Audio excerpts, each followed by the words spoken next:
बेटा ਆਪਾਂ ਜਿਹੜਾ ਸਿਸਟਮ ਸੌਫਟਵੇਅਰ ਦੇ ਚੈਪਟਰ ਆ ਇਹ ਕੰਪਲੀਟ ਹੋ ਚੁੱਕੇ ਆ ਕੰਪਾਈਲਰ ਵਾਲਾ। ਉਸ ਤੋਂ ਬਾਅਦ ਆਪਾਂ ਨੈਕਸਟ ਚੈਪਟਰ ਆ ਜਿਹੜਾ ਤੁਹਾਡਾ ਮਤਲਬ ਟੌਪਿਕ ਸੀਗਾ ਸੌਫਟਵੇਅਰ ਸਿਸਟਮ ਸੌਫਟਵੇਅਰ ਦੇ ਟੂਲਸ ਵਗੈਰਾ ਬਾਰੇ ਆ। ਉਹਦੇ ਵਿੱਚ ਇੱਕ ਟੌਪਿਕ ਐਡੀਟਰ ਦਾ ਆਉਂਦਾ। ਐਡੀਟਰ ਮਤਲਬ ਚੇਂਜਸ ਕਰਨਾ। ਅੱਜ ਆਪਾਂ ਐਡੀਟਰ ਬਾਰੇ ਡਿਸਕਸ ਕਰਦੇ ਹਾਂ। ਠੀਕ ਹੈ, what is the editor, editor ਕੀ ਹੁੰਦੇ ਨੇ ਇਹਦੇ ਬਾਰੇ ਗੱਲ ਕਰਦੇ ਹਾਂ। ਪਹਿਲਾਂ ਆਪਾਂ ਇੰਟਰੋਡਕਸ਼ਨ ਦੇ ਵਿੱਚ ਦੇਖਦੇ ਹਾਂ। Text editor is a piece of software use for editing ਦਾ ਪਲੇਨ ਟੈਕਸ। ਪਲੇਨ ਟੈਕਸ ਹੁੰਦੇ ਆ ਉਹਨਾਂ ਦੇ ਵਿੱਚ ਚੇਂਜ ਕਰਨ ਦੇ ਲਈ ਆਪਾਂ ਯੂਜ਼ ਕਰਦੇ ਹਾਂ ਕਿਹਨੂੰ, ਟੈਕਸ ਐਡੀਟਰ ਨੂੰ। We can also say that text editor is an interactive program that allow the user to input, delete, update and store information on computer system. Computer system के उपर इंफॉर्मेशन मतलब कि add करना, उन्होंने delete करना, उन्होंने change करना, सारी इनफॉर्मेशन स्टोर करना, मतलब वो सारा कार्य जो होंगे गा टैक्स एडिटर। तो ही आप टैक्स एडिटर को इंटरैक्टिव प्रोग्राम के नाम जानते हैं। Such as data, program and letter, जिमें आप डाटा कह सकते हैं, प्रोग्राम्स कह सकते हैं, लैटर्स कह सकते हैं। एंड अट्रैक्टिव जी एडिटर होंगी है is computer program that allow user to create and revise a target program. जो इंटरैक्टिव एडिटर होंगे, ठीक है, जो वधिया एडिटर होंगे, एक कंप्यूटर प्रोग्राम होंगे जो अलाउ करता यूजर को की करना भी क्रिएट करना तो रिवाइज किमें किया जाता प्रोग्राम। ठीक है, भी वो चेंजिस किमें किए जाते हैं। Document include object such as computer program जिमें टैक्स इक्वेशनस किहड़ियां ने, टेबल्स किहड़े यूज़ किए ने, डायग्राम की आ, लाइन चार्ट किदा दा, फोटोग्राफ्स किहड़े, ये सारिया चीज़ां ऑब्जेक्ट होंगे।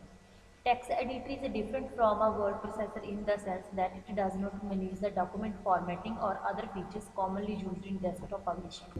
ਜਿਹੜਾ ਟੈਕਸਟ ਐਡੀਟਰ ਹੁੰਦਾ ਵਿੱਚ ਇਹ ਕੀ ਹੁੰਦਾ, ਡਿਫਰੈਂਟ ਹੁੰਦਾ ਕਾਹਦੇ ਤੋਂ, ਵਰਡ ਪ੍ਰੋਸੈਸਰ ਕਾਹਦੇ ਨਾਲ, ਇਨ ਦੀ sense that does not manage document formatting, ਮਤਲਬ ਇਹਦੇ ਵਿੱਚ ਡਾਕੂਮੈਂਟ ਵਿੱਚ ਫਾਰਮੈਟਿੰਗ ਹੈ ਜਿਹੜੀ ਆਪਾਂ ਨਹੀਂ ਕਰ ਸਕਦੇ ਵਰਡ ਪ੍ਰੋਸੈਸਰ ਦੇ ਵਿੱਚ। Or other features commonly used in desktop publishing, ਜਿਵੇਂ ਡੈਸਕਟਾਪ ਪਬਲਿਸ਼ਿੰਗ ਦੇ ਵਿੱਚ ਆਪਾਂ ਯੂਜ਼ ਕਰਦੇ।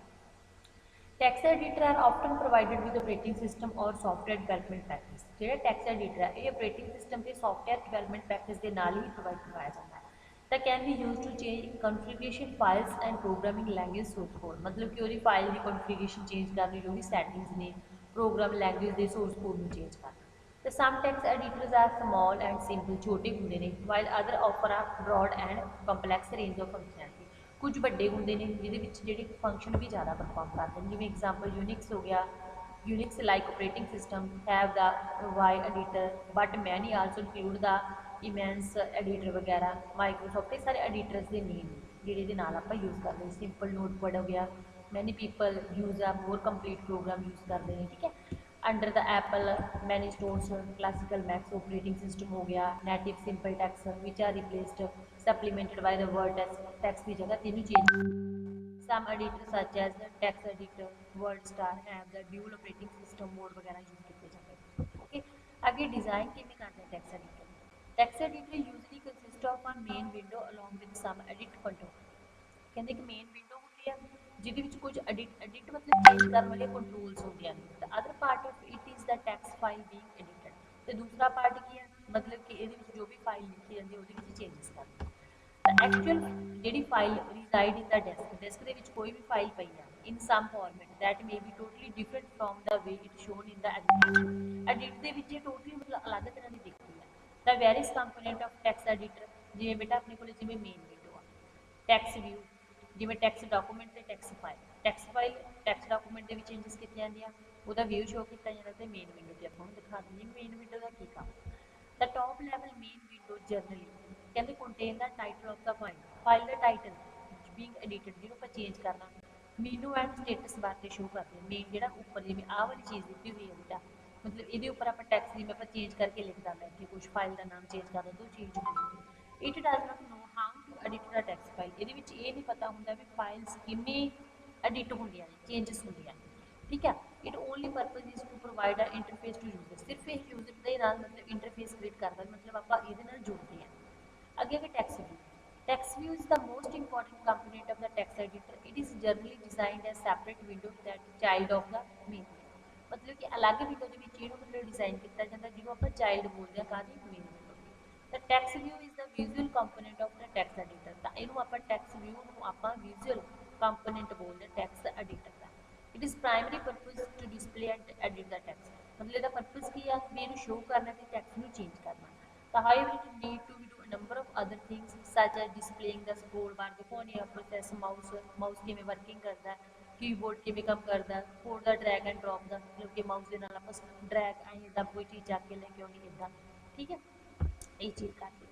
अगे text document, it is not a visible document, ये देखने जो डॉक्यूमेंट नहीं होंगे, कंपोनेंट नहीं है, but it use to store and manipulate a text file, जी फाइल आप यूज़ कर रहे हैं, चेंजिस करते हैं, ठीक है, मतलब उन्हें स्टोर कर ली चीज़ किया है। Once it has been loaded into memory, जो एक बार ये मैमोरी च लोड हो जाता है। It does not have any concept of window mice, ठीक है, ड्राइंग और पेंटिंग, मतलब कि ये आप कोई भी मैटर है जो आप नहीं लै सकते भी कॉन्सैप्ट ये विंडोज़ का नहीं होंगे, माइस का नहीं होंगे, ठीक है, माइस की माउस होगा, ड्राइंग का नहीं होंगे, पेंटिंग का नहीं होंगे, ठीक है। All that we know is how to manipulate the text, ये सिर्फ आप टैक्स जो भी आप अखर लिखते हैं उन्होंने किमें चेंजिस करते हैं। Supply text to edit control, मतलब कि सप्लाई किए जाते हैं टैक्स किनू जी कंट्रोल चेंजिस करने यूज करते हैं। तो when it want to draw the something जिसे आप कुछ चीज़ है जी ड्रॉ कर सकते हैं। Text file, it is usually not a part of text editor but it play a very important role in the editing the process में change करने में बहुत वधिया रोल है जोड़ा प्ले, ठीक है बेटा। अगे बेटा आप text file, it is usually not a part of text editor but it play a very important role in the editing process, जी टैक्स फाइल होंगी है बेटा जो भी फाइल आप लिखते हैं, मतलब ये टैक्स एडिटर का पार्ट तो नहीं होंगे बट ये बहुत ज़्यादा इंपॉर्टेंट रोल प्ले करते हैं जो आप एडिटिंग की प्रोसैस चलती है चेंजिस की। It is a desk file that store the text that we want to edit, एक डेस्क फाइल होंगी है जी मतलब कि टैक्स को स्टोर करती है जो आप चाहते हैं। Text document will interface directly with this text file, मतलब कि डायरेक्टली ये जुड़ते हैं regarding from reading from writing to it, मतलब कि जो तो आप रीड करना पढ़ना शुरू करते हैं लिखना शुरू करते हैं। To it wit it is a time to load और सेव आ न्यू डॉक्यूमेंट, मतलब कि ये टाइम के अकॉर्डिंग लोड की जाती है तो डॉक्यूमेंट आप नवा करते हैं सेव कर। इस तो बाद आ गया it is important to note that of separation of the text view from the data it store provide the flexibility to, मतलब कि सैपरेशन के डाटे को अलग अलग तौर पर भी यूज़ करते हैं तो वो आप चेंजिस है जी कर सकते हैं, स्टोर कर सकते हैं, शो कर सकते हैं कहते टैक्स फाइल के without impacting upon the design of visual, मतलब कंपोनेंट के ऊपर प्रभाव जोड़ा नहीं पैदा। Similarly, visual component can be modified without any necessity to modify the storage organization of the text file, मतलब कि ये जरूरी नहीं होती भी मतलब ये क्या आ गया भी जो विजुअल कंपोनेंट होंगे ये आप मॉडिफाई कर सकते हैं बिना किसी मॉडिफिकेशन, मतलब स्टोरेज फाइल के आप मॉडिफिकेशन करने की जरूरत है जी नहीं होती।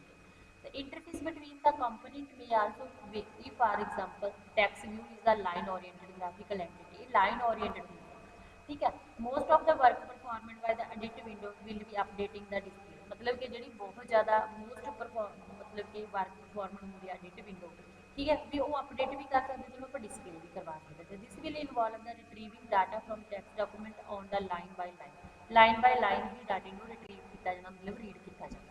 On the other hand text document will either load the entire file in the one or access the file in manageable chunk, मतलब सारी इकट्ठी ही फाइल लोड की जाएगी तो मतलब उन्होंने मैनेजेबल मतलब कि पार्ट्स के बन दिता जाएगा। अगे बेटा अपने को एडिटिंग की प्रोसैस भी करता है। The document editing process is interactive user computer dialog that involve the following 4 task, 4 चीज़ा करनिया चाहिए। पहला आप सिलेक्ट करा वो पार्ट जो फाइल भी आप व्यू करनी शो करनी तो चेंजिस करना, फिर डिटरमाइन करांगे हाउ फॉर्मेट मतलब चेंज किमें करांगे, लाइन बाय लाइन करना तो किमें शो करना। Specify and execute the operation that modify the target document, जो डॉक्यूमेंट है मतलब उन्हें स्पेसिफाई किया जाता है जो भी आप एग्जीक्यूट करने ऑपरेशन चलाने फिर वो आप चेंजेस करते हैं, ठीक है। अपडेट द व्यू अकॉर्डिंग उस जिस तरह का मतलब व्यू अपडेट की है उस तरह के व्यू के आप चेंजेस करते हैं। तब the editing process include the following process, ये कुछ प्रोसैस की जरूरत पैंती है आपको जिवें बेटा अपने को ट्रिवर्सिंग करना, रीड करना, पढ़ना, फिर फिल्टरिंग करते, फिर फॉर्मेटिंग करने, फिर एडिटिंग। पहले आप ट्रिवर्सिंग बारे रीड करते हैं। The first thing is the editing process is to select the portion of the document that is to be edited and viewed, पहला आप चेक करांगे कि किहड़े पार्ट दे विच आपां चेंजेस करने हैं विच किहड़ा शो करना उहनूं सिलेक्ट करांगे। Such as selection involve the traversing the travelling through the document to locate the area of interest, उसनूं मतलब आप उत्थे लैके जावांगे सिलेक्शन नूं भी जिथे अपना इंटरस्ट है उस एरिया दे विच आपां एडिट करांगे। Travelling मीनस movement of the editing tax, जेडे कॉन्टैक्ट्स आप चेंज कर रहे हैं, ठीक है, न्यू पोजीशन से आप किमें शो कर रहे हैं। इस तो बाद this may be done explicitly by the user, मतलब यूजर की कमांड के अकॉर्डिंग ये वर्किंग करेगी और मे बी इम्प्लीड, ठीक है, अन यूजर कमांड यूजर के अकॉर्डिंग ही ये सर्च होगी, यूजर के अकॉर्डिंग ही ये चेंजेस होगी। ਤਾਂ travelling specify where the area of interest, ਮਤਲਬ ਇਹਦੇ ਵਿੱਚ ਇਹ ਚੀਜ਼ ਦਿੱਤਾ ਜਾਂਦਾ ਵੀ ਕਿੱਥੇ ਆਪਣਾ ਇੰਟਰਸਟ ਦੇ ਅਕੋਰਡਿੰਗ ਆਪਾਂ ਉਸ ਚੀਜ਼ ਨੂੰ ਲੈ ਕੇ ਚੱਲਦੇ। ਇਸ ਤੋਂ ਬਾਅਦ filtering control and selection of what is to be viewed, ਆਪਾਂ ਕੀ ਚੀਜ਼ ਦਿਖਾਉਣਾ ਚਾਹੁੰਦੇ ਹਾਂ, and manipulate in the selection portion, selected portion ਦੇ ਵਿੱਚ ਕੀ ਚੇਂਜਸ ਕਰਨਾ ਚਾਹੁੰਦੇ ਉਸ ਚੀਜ਼ ਨੂੰ ਸ਼ੋ ਕਰਨਾ। Filtering accept the relevant portion of the target document and the point of interest ਦੇ ਅਕੋਰਡਿੰਗ ਹੀ ਇਹ ਚੱਲਦੀ ਆ। Such the text screen full of text ਔਰ ਨੈਕਸਟ ਸਟੇਟਮੈਂਟ, ਮਤਲਬ ਇਹਦੇ ਵਿੱਚ ਸਕਰੀਨ ਦੇ ਅਕੋਰਡਿੰਗ ਹੀ ਟੈਕਸਟ ਆ ਜਿਹੜੇ ਸ਼ੋ ਕੀਤੇ ਜਾਂਦੇ ਨੇ ਤੇ ਨੈਕਸਟ ਸਟੇਟਮੈਂਟ ਐਗਜ਼ੀਕਿਊਟ ਕੀਤੀ ਜਾਂਦੀ ਹੈ। ਅੱਗੇ ਆਪਣੇ ਕੋਲੇ formatting decide how the result of filtering will be viewed, ਮਤਲਬ ਉਹਦਾ ਰਿਜ਼ਲਟ ਆਪਾਂ ਨੂੰ ਕਿਵੇਂ ਸ਼ੋ ਹੋਊਗਾ, ਠੀਕ ਹੈ। ਔਰ display screen on other display, ਦੂਸਰੇ ਡਿਵਾਈਸਿਸ ਤੇ ਆਪਾਂ ਕਿਵੇਂ ਸ਼ੋ ਕਰਾਂਗੇ। ਤਾਂ formatting determine how the result will be seen as visible representation, ਵੀ ਆਪਾਂ ਨੂੰ ਕਿਵੇਂ ਸ਼ੋ ਕਰਦੇ ਆ। What will be the view on the screen, screen ਦੇ ਉੱਪਰ ਦਾ ਕੀ ਵਿਊ ਹੋਊਗਾ। For this reason formatting is also known as view, formatting ਨੂੰ ਆਪਾਂ viewing बोलते हैं। आगे बेटा editing. In the editing phase actual editing is done like that target document is created or altered, मतलब कि ਇਹਦੇ ਵਿੱਚ ਇਹ ਚੀਜ਼ ਚੈੱਕ ਕੀਤੀ ਜਾਂਦੀ ਹੈ ਵੀ ਜਿਹੜਾ ਆਪਾਂ ਡਾਕੂਮੈਂਟ ਆਪਾਂ ਸ਼ੋ ਕਰਨਾ, ਮਤਲਬ ਜਿਹੜੇ ਆਪਣਾ ਰਿਜ਼ਲਟ ਲੈ ਕੇ ਆਉਣਾ ਵੀ ਉਹ ਕਿਵੇਂ ਕ੍ਰੀਏਟ ਕੀਤਾ ਤੇ ਉਹਦੇ ਵਿੱਚ ਕਿਵੇਂ ਚੇਂਜਸ, ਅਲਟਰ ਮਤਲਬ ਉਹਦਾ ਚੇਂਜ ਕਰਨਾ। While editing the document varies set of operation such insert ਕਰਨਾ, ਡਿਲੀਟ ਕਰਨਾ, ਰੀਪਲੇਸ ਕਰਨਾ, ਮੂਵ ਕਰਨਾ, ਕਾਪੀ ਕਰਨਾ, ਇਹ ਪਰਫਾਰਮ ਕੀਤੀ ਜਾਂਦੀ ਹੈ। The various editing functions performed depend upon the type of edit, editor the type ਤੇ ਹੀ depend ਕਰਦਾ, ਠੀਕ ਹੈ ਜੀ। ਐਗਜ਼ਾਮਪਲ ਜਿਵੇਂ text based editor may operate on elements such as character ਤੇ word ਤੇ ਲਾਈਨਾਂ ਤੇ ਇਸ ਚੀਜ਼ ਤੇ ਆਪਣਾ ਕੰਮ ਕਰੇਗਾ। ਪ੍ਰੋਗਰਾਮ oriented editor ਹੋਊਗਾ operate on elements such identifier, keyword, statement, ਇਹਨਾਂ ਦੇ ਉੱਪਰ ਰਹੇਗਾ ਜਿਹੜਾ ਕਰੂਗਾ। ਇਸ ਅਕੋਰਡਿੰਗ ਹੀ ਜਿਹੜਾ ਵਰਕ ਕਰਦਾ। ਜਿਹੜਾ ਨੈਕਸਟ ਲੈਕਚਰ ਆ ਬੇਟਾ ਟਾਈਪਸ ਆਫ ਐਡੀਟਰ, ਆਪਾਂ ਨੈਕਸਟ ਮਤਲਬ ਕਿ ਲੈਕਚਰ ਦੇ ਵਿੱਚ ਕਰਾਂਗੇ, ਤੇ ਜਿਹਦੇ ਵਿੱਚ ਕੋਈ ਪ੍ਰੋਬਲਮ ਲੱਗਦੀ ਤਾਂ ਮੈਨੂੰ ਦੁਬਾਰਾ ਪੁੱਛ ਲੈਣਾ। ਓਕੇ ਬੇਟਾ, ਥੈਂਕ ਯੂ ਸੋ ਮਚ।